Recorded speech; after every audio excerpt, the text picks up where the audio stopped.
जरा उशीर लागता पण चांगला खावक मेळटा. आज मी करतोय नाचणीचा सत्व, आम्ही तिजण म्हणतो तेका.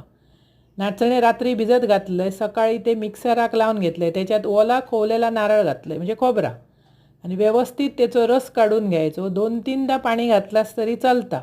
आणि जर डब्यात गाळून इल्ला असा तर जरा थांबण ठेवायचा, म्हणजे वरचं पाणी येतं तर बाहेर ओतलास तरी चलता. डिंकासारखो रस घ्यायचो, त्याच्यात जायफळ किसून घालायचा, चवीपुरता मीठ, गूळ घालायचो जरा जास्त, आणि काजूगर बदाम पिस्ता, मी काजूगर घातलं आहे.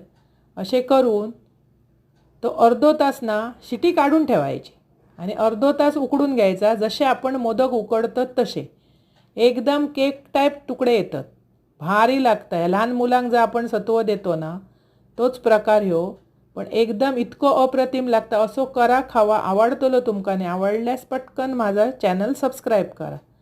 कळवा कसा लागला तर.